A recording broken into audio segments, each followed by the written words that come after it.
नमस्कार दोस्तों, रुक्मणी क्लासेस के यूट्यूब चैनल में आपका स्वागत है। अपन गति पढ़ रहे थे, मोशन। अपन ने पढ़ लिया था चाल और वेग। आज पढ़ेंगे अपन त्वरण। आज पढ़ने वाले त्वरण। तो त्वरण क्या होता है? त्वरण होता है वेग में परिवर्तन की दर। वेग में परिवर्तन की दर।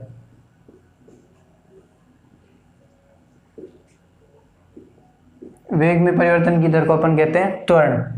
माना कि प्रारंभिक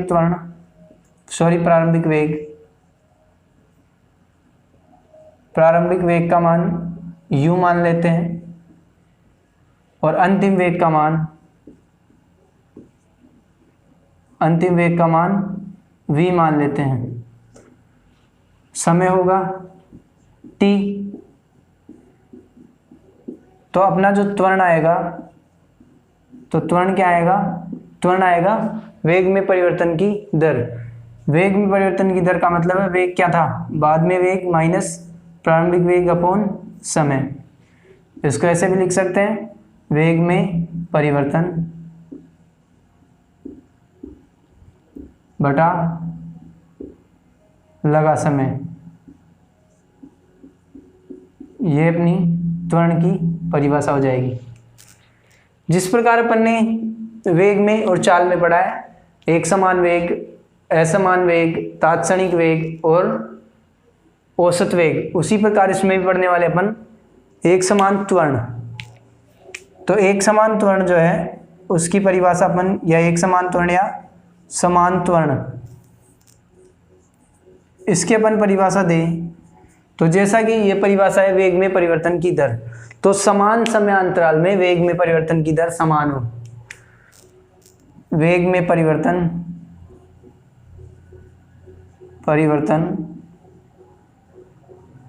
समान समय अंतराल में समान हो। समान समय अंतराल में समान हो।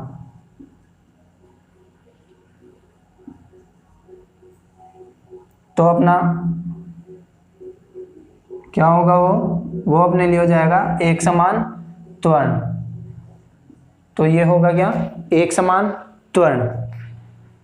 इसी प्रकार अपन देखेंगे असमान त्वरण।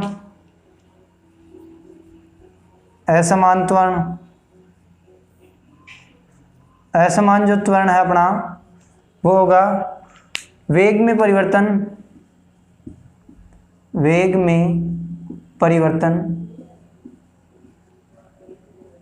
समान समयांतराल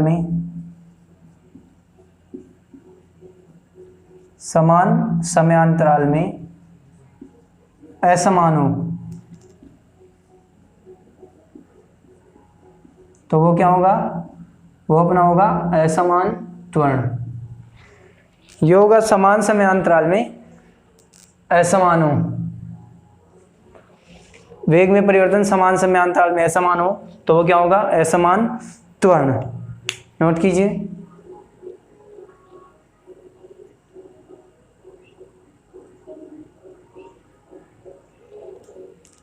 तीसरा होगा तात्क्षणिक त्वरण।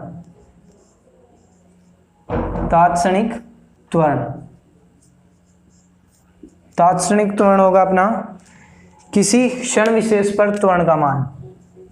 किसी क्षण विशेष या विशेष समय पर, किसी क्षण विशेष या विशेष समय पर त्वरण का मान। विशेष समय पर त्वरण का मान, ये क्या हो जाएगा अपना? तात्क्षणिक त्वरण हो जाएगा।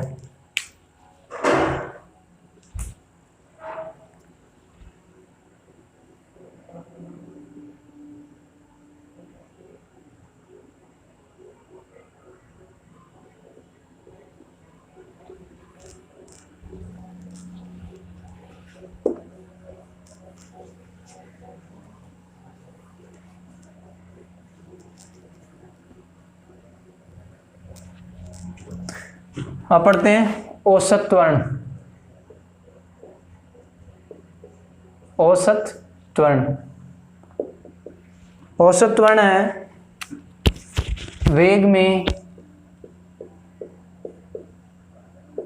कुल परिवर्तन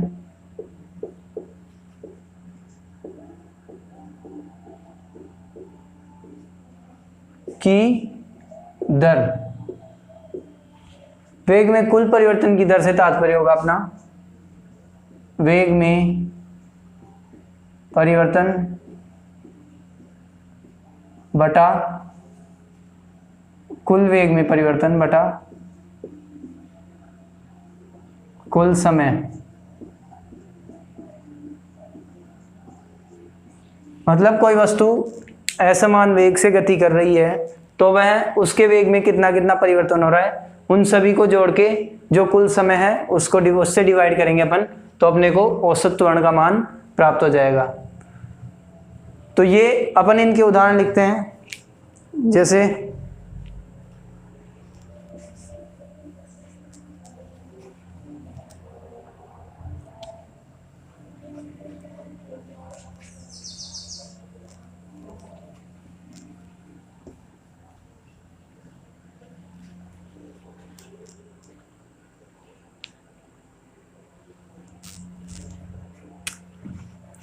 एग्जाम्पल लिखते हैं एक समान त्वरण का। एक समान त्वरण है वो है एक ऊंचाई से गिरती हुई वस्तु, ऊंचाई से गिरती हुई वस्तु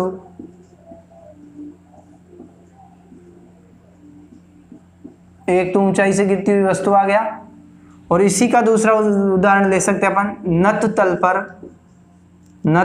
तल पर लुढ़कती हुई वस्तु, नत तल पर लुढ़कती हुई वस्तु।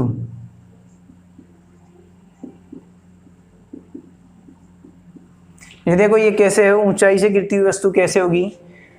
अपन ऊंचाई से किसी वस्तु को गिराएंगे, जैसे कोई वस्तु यहाँ पे है और ये अपना पृथ्वी सतह है। अपन यदि यहाँ से किसी वस्तु को गिराते हैं नीचे की ओर, तो इस पर जो पृथ्वी के गुरुत्वाकर्षण द्वारा जो गुरुत्वीय त्वरण लगता है उसका मान g के बराबर होगा, और g का मान 9.8 मीटर प्रति सेकंड स्क्वायर होता है।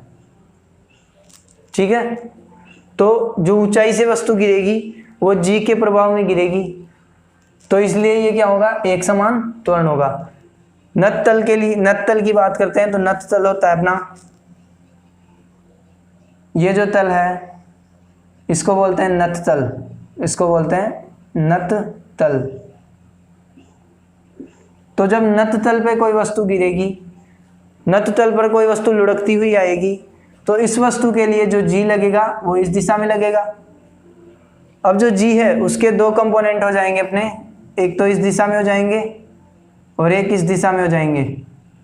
तो जो g लगेगा अपना, उस g के कंपोनेंट इस दिशा में समान रहेगा, इसलिए अपन क्या करेंगे, इसलिए जो ये लुढ़कती हुई वस्तु है इस पर भी एक समान त्वरण लगेगा, एक समान त्वरण इस पर भी लगेगा। अब दूसरी बात करते हैं अपन असमान त्वरण की।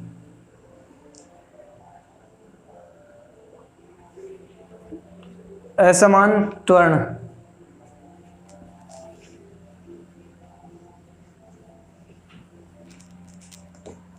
यह है एक समान त्वरण के उदाहरण है। एक समान त्वरण,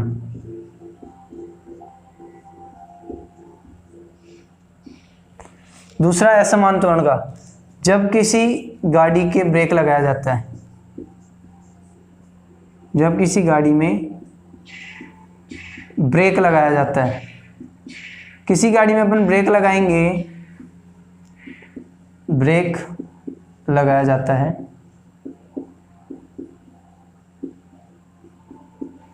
किसी गाड़ी में अपन ब्रेक लगाएंगे वो धीरे धीरे रुक जाएगी। इसका मतलब क्या होगा, उसमें जो मंदन, उसमें जो त्वरण होगा वो ऋणात्मक होगा, उसको अपन मंदन बोलते हैं।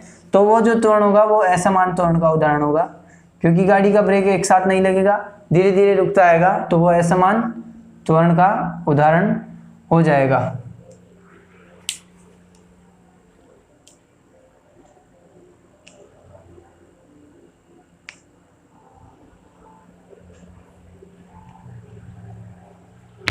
सॉरी, ये एक समान मंदन का उदाहरण है। एक समान मंदन, एक समान मंदन।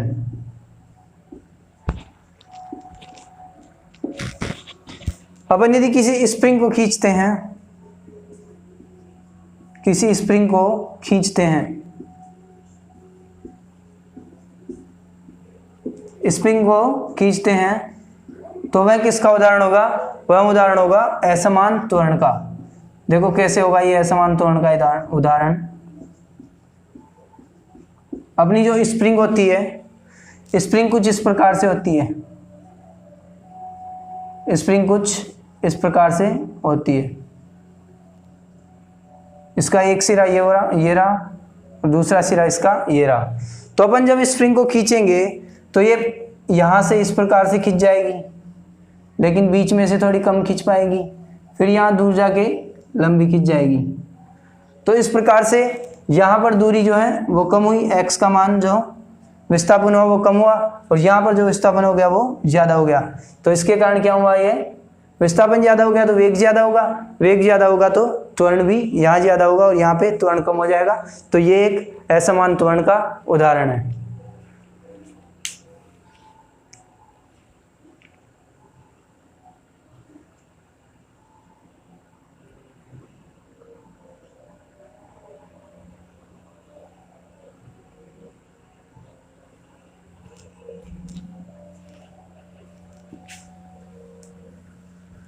जो त्वरण होता है, त्वरण का मात्रक होता है मीटर प्रति सेकंड स्क्वायर।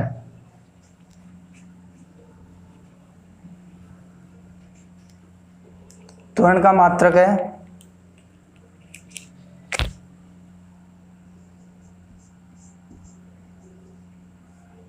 है मीटर प्रति सेकंड स्क्वायर।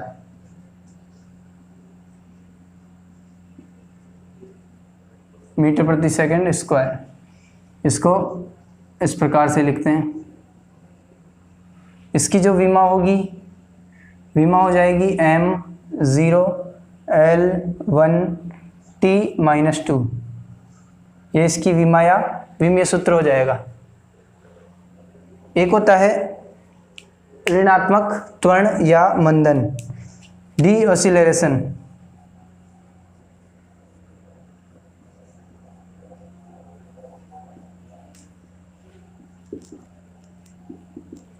जब कोई वस्तु एक समान रूप से मंदित होती है, मतलब जिसके वेग में समान रूप से परिवर्तन होता है, वेग में कमी होती है, एक समान त्वरण से वेग में कमी होती है, तो वो क्या कहलाती है? डी ऑसिलेशन कहलाता है।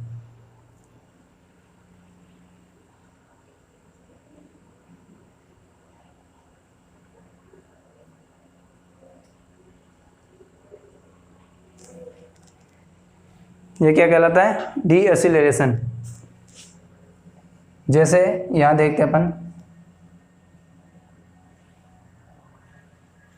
ये वस्तु एक समान रूप से चल रही है। ये कोई भी मान लो कार है, या तो इसका वेग है, विस्थापन है, या इसका विस्थापन है, और या इसका समय है। तो कोई भी वस्तु निश्चित समय अंतराल से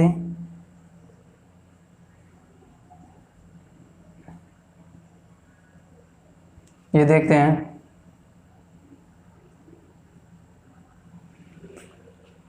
तो ये वस्तु यहाँ से कोई भी कार मान लो या वस्तु मान लो, ये चल रही है इस दिशा में, तो ये एक समान त्वरण से ये त्वरित होती हुई चल रही है। लेकिन जब यहाँ से ये इस दिशा में जाती है, तो इसके लिए जो त्वरण का मान है वो, इसका वेग घटता जाता है तो त्वरण भी घटता जाएगा। तो ये जो स्थिति होती है यहाँ से इधर चलने वाली स्थिति, इसमें जब वस्तु चलती है तो इसका त्वरण घटता जाता है, उसको मंदन या डी ऑसिलेशन बोलते हैं। डी ऑसिलेशन बोलते हैं इसको।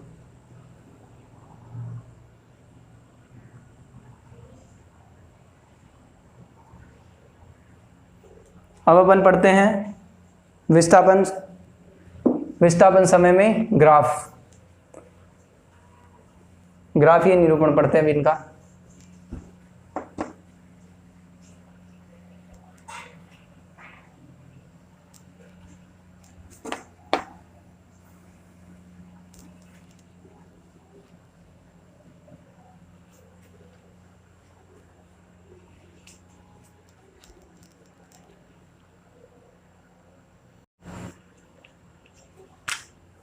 अब अपन पढ़ेंगे गति के आरेख। गति के आरेख। सबसे पहले अपन पढ़ते हैं विस्थापन समय आरेख। विस्थापन समय आरेख।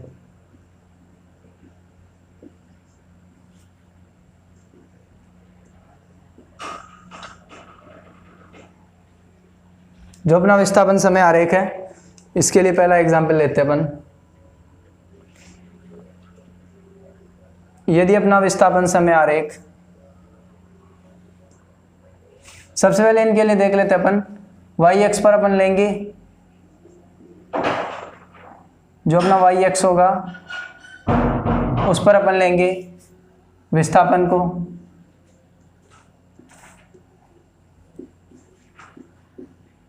जो अपन एक्स एक्स है, एक्स एक्स पर लेंगे समय को। तो इनसे अपन जो आरेख प्राप्त करेंगे तो समय विस्थापन आरेख होगा। तो इधर लेते हैं अपन विस्थापन को, इधर अपना विस्थापन आ गया, इधर अपना समय आ गया। यहां देखते हैं, 1 सेकंड में ले लो या हावर में, किसी में भी इकाई ले लो। ये यहाँ 2 ले लेते हैं, यहाँ 3, यहाँ 4। इसी प्रकार यहाँ ले लेते हैं 10, 20,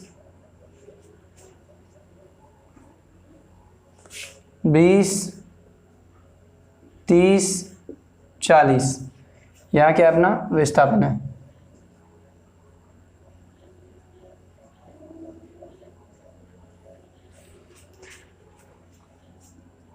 यदि अपना आरेख इस प्रकार का प्राप्त होता है, बिल्कुल एक समानांतर रेखा प्राप्त होता है, एक्स अक्ष के समानांतर रेखा।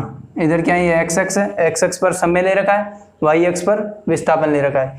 यदि अपना आरेख इस प्रकार का प्राप्त होता है, 1 सेकंड पर देखते हैं, 2 सेकंड पर, 3 सेकंड पर और 4 सेकंड पर। तो अपन देखते हैं प्रत्येक स्थिति में वस्तु की स्थिति नहीं बदल रही, वही 40 इकाई दूरी पर है, 40 इकाई का विस्थापन है किसी भी समय पर देखते हैं। तो इस स्थिति में वस्तु विरामावस्था में होगी। वस्तु किस में होगी, विरामावस्था में होगी।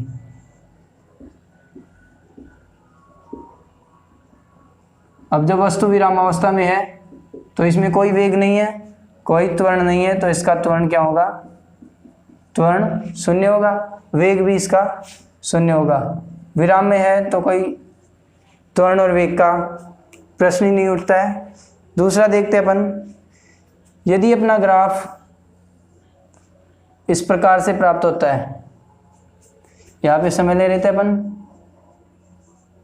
और यहाँ ले लेते विस्थापन।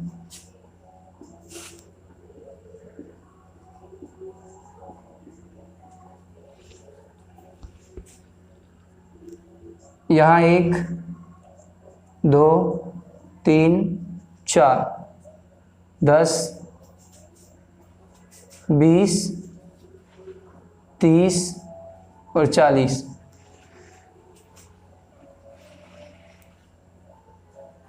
एक पर देखते अपन तो 10, समय 1 है तो 10 विस्थापन है, समय 2 है तो विस्थापन का मान 20 हो रहा है, समय 3 पर है तो विस्थापन का मान 30 हो रहा है, समय 4 पर है तो विस्थापन का मान 40 हो रहा है।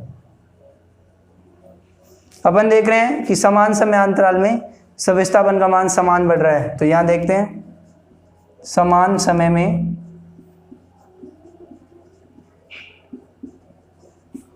विस्थापन समान है, इसका मतलब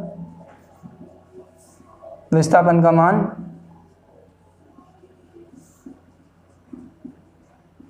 समान है।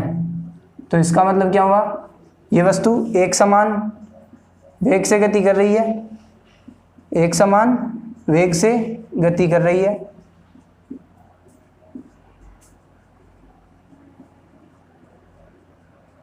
गति कर रही है। जब वस्तु एक समान वेग से गति कर रही है तो इस वस्तु के लिए अपन त्वरण निकालते हैं। तो त्वरण का मान क्या आएगा, अंतिम वेग ले लेते हैं यहाँ पे, अंतिम वेग माइनस प्रारंभिक वेग। तो क्या होगा, अपना जो त्वरण होगा वो त्वरण प्रत्येक एक की दूरी में 10 है। तो अंतिम वेग माइनस प्रारंभिक वेग बटा समय, यहाँ समय ले लेते हैं तो ये क्या होगा 0। तो त्वरण का मान क्या होगा 0 सेकंड स्क्वायर। वेग में परिवर्तन की दर, यदि एक समान वेग से गति कर रही है, एक समान वेग से गति कर रही है, तो त्वरण का मान क्या होगा 0 होगा।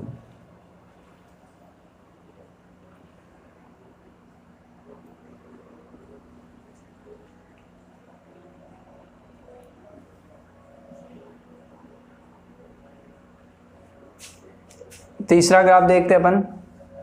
ये ग्राफ विरामावस्था का था, ये ग्राफ समान गति। अब तीसरा ग्राफ है अपना, जिसमें अपने को ग्राफ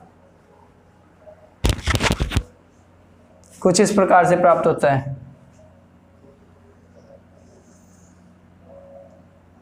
ग्राफ कुछ इस प्रकार से प्राप्त होता है अपने को। इसमें अपन देखते हैं तो वस्तु 1 पे 10, 2 पे देखते हैं तो 20 आ रहा है, 3 पे देखते हैं तो यहाँ 30 आ जाएगा, यहाँ 40, यहाँ 50, 60, 70, 4 पे देखते हैं कहीं 60 आता है। तो अपन देखते हैं कि ये जो वस्तु है वो इधर समय आ जाएगा, इधर विस्थापन है।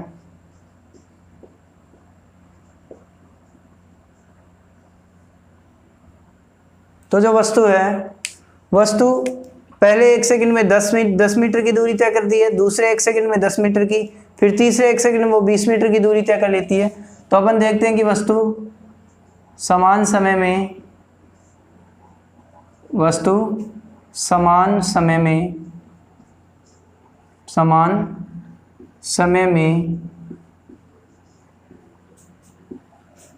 असमान दूरी तय कर रही है,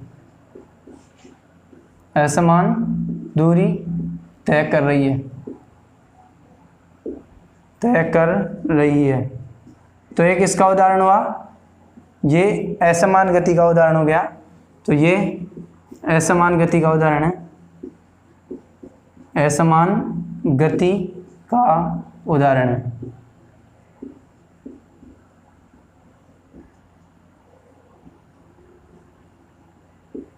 असमान गति का उदाहरण है। तो असमान गति जब भी होगी तो त्वरण क्या होगा अपना, इसमें त्वरण होगा धनात्मक। इसके लिए जैसे अपन त्वरण ज्ञात करते हैं, तो इसके लिए अपन त्वरण ज्ञात कर सकते हैं। यहाँ त्वरण ज्ञात कर सकते हैं अपन 30 - 20 बटा 2 - 1 बराबर हुआ 10 बटा 1। तो 10 मीटर प्रति सेकंड स्क्वायर। इसका मतलब त्वरण का मान धनात्मक है। इस प्रकार से अपन इसका त्वरण ज्ञात कर सकते हैं। तो ये हुआ असमान गति, ये असमान त्वरण, ये समान त्वरण, और एक पढ़ा था अपन विरामावस्था। इसमें असमान गति होगी, इसमें समान गति होगी, उसमें विरामावस्था में थी। इसमें त्वरण का मान धनात्मक होगा, इसमें त्वरण का मान 0 था, उसमें भी त्वरण का मान 0 था। एक स्थिति और बनती है,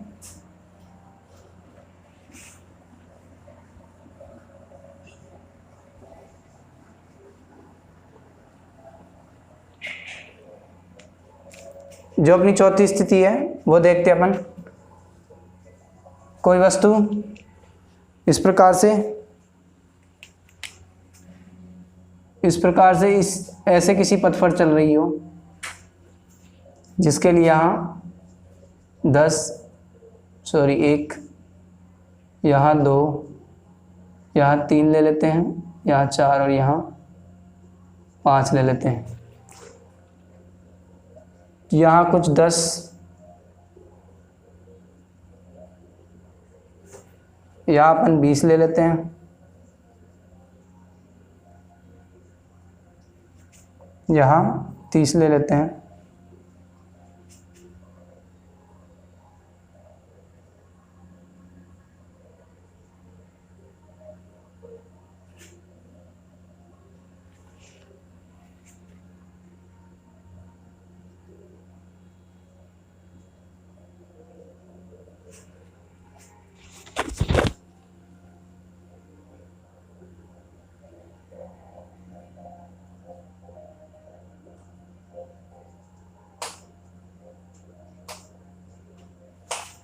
तो अपन देखते हैं जब वस्तु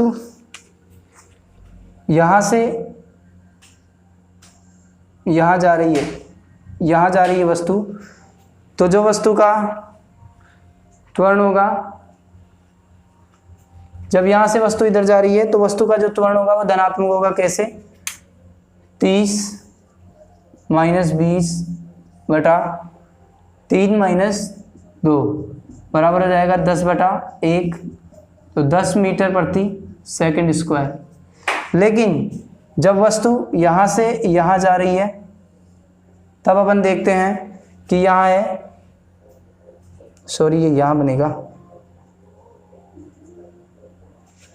तो अपन देखते हैं इसमें अंतिम वेग क्या हुआ अपना। अंतिम वेग हो गया 20, प्रारंभिक वेग क्या हुआ 30, और नीचे समय वही 4 - 3, तो समय इसमें -10/1 आ गया, बराबर में आया -10 मीटर प्रति सेकंड स्क्वायर। इसका मतलब ये है कि ये जो मान आया, ये जो मान है, ये मान अपना ऋणात्मक हुआ, ये मान अपना ऋणात्मक है, और ये मान अपना धनात्मक है। तो इसको तो धनात्मक त्वरण बोलते हैं और इसको ऋणात्मक त्वरण बोलते हैं, जिसको डी ऑसिलेशन बोलते हैं, इसको धनात्मक त्वरण।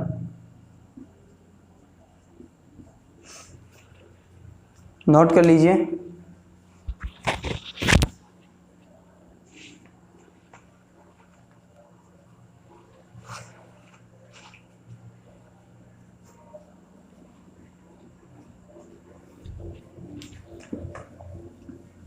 अब अपन एक क्वेश्चन देखते हैं।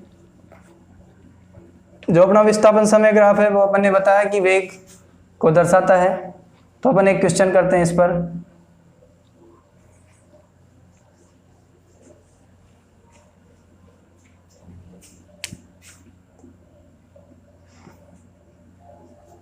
इस प्रकार से कोई कार्तीय तल है, इधर अपना विस्थापन है, विस्थापन को v से एस से डिनोट कर देंगे, इधर अपना टाइम है, टाइम को t से डिनोट कर देंगे। तो अपने को इस प्रकार से कुछ ग्राफ दे रखे हैं।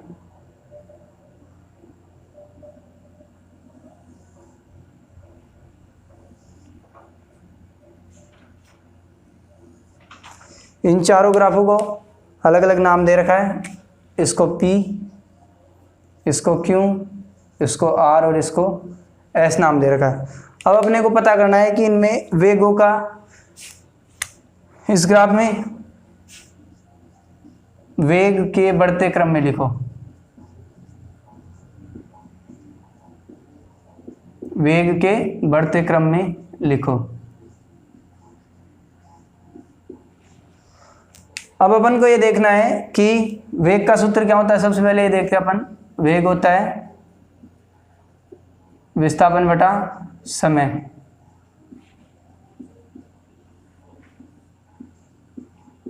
वेग होता है विस्थापन बटा समय।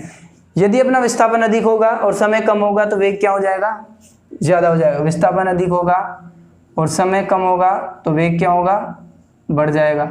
लेकिन यदि विस्थापन कम हो जाएगा और समय बढ़ जाएगा तो अपना विस्थापन क्या हो, वो वेग क्या हो जाएगा, कम हो जाएगा। इस प्रकार से अपन देखेंगे। अब यहाँ अपन किसी भी जगह, एक जगह इस जगह को ले लेते हैं, यहाँ से अपन सबके ऊपर एक सीधी रेखा डालते हैं। इस प्रकार से आएगी कहीं रेखा, और प्रत्येक पे यहाँ से एक एक रेखा आ जाएगी।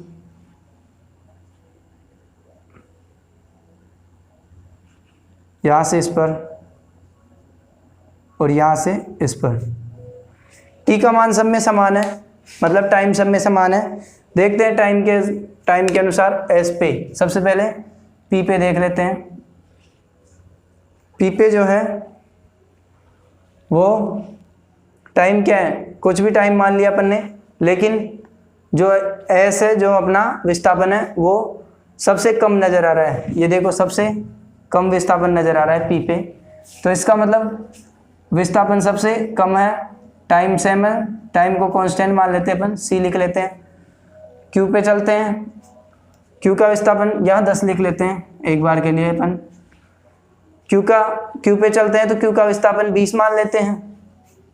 क्यू का विस्थापन 20 मान लेते हैं। और जो टाइम है, टाइम सेम, टी, टाइम को टी लिख लो यहाँ पे, टाइम सेम है। उसी प्रकार आर का विस्थापन अपन मान लेते हैं।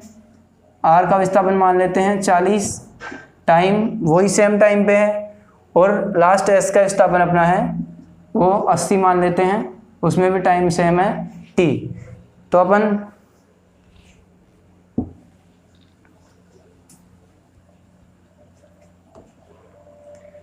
अब अपन इनका कंपैरिजन करते हैं। तो देखते हैं नीचे वाली संख्या सब में सेम है, सब में टी है, क्योंकि एक किसी भी समान टाइम पे अपन ने देख लिया है। इसमें इसको 10 माना अपन ने, इसको 20, इसको 40 और इसको 80 माना है। अब देखते हैं कि सब में टाइम क्या है, सब में टाइम समान है। और जो भी अपना वेग निर्भर करेगा वो किस पर निर्भर करेगा, विस्थापन पर वेग निर्भर करने वाला है। तो विस्थापन इसमें कितना है 10, इसमें 40, इसमें 20 और इसमें 80। तो अपन जो लिखेंगे P Q R S, सबसे ज़्यादा जिसका विस्थापन होगा उसका वेग क्या होगा, सबसे ज़्यादा। मैंने कहा विस्थापन बढ़ जाएगा तो वेग, विस्थापन बढ़ जाएगा तो वेग भी बढ़ जाएगा, लेकिन इसके लिए घटना चाहिए। लेकिन ये तो कांस्टेंट है, अपना जो समय दे रखा है वो तो कांस्टेंट है, सब में सेम समय है। इसका मतलब यदि विस्थापन बढ़ रहा है एक ही समय पर तो उसका वेग क्या है, बढ़ जाएगा। तो सबसे ज़्यादा वेग किसका होगा, एस का, क्योंकि एस के लिए विस्थापन सबसे ज़्यादा है। तो एस का वेग सबसे ज़्यादा, उससे कम आर का, उससे कम क्यू का और सबसे कम पी का। तो इस प्रकार से अपने को एग्जाम में क्वेश्चन पूछे जाते हैं। इस प्रकार का एक मैप अपने को दे दिया जाएगा, एक कार्तीय तल में एक ग्राफ दे दिया जाएगा इस प्रकार से, और उसमें पूछा जाएगा कि किसका, इनको बढ़ते हुए क्रम में लिखो या घटते हुए क्रम में लिखो, वेगों के क्रम में। तो अपन इस प्रकार इसको लिख सकते हैं। तो आज अपन ने पढ़ा विस्थापन समय ग्राफ और एक त्वरण पढ़ लिया आज। अब हम अगली क्लास में वेग समय ग्राफ पढ़ेंगे। धन्यवाद।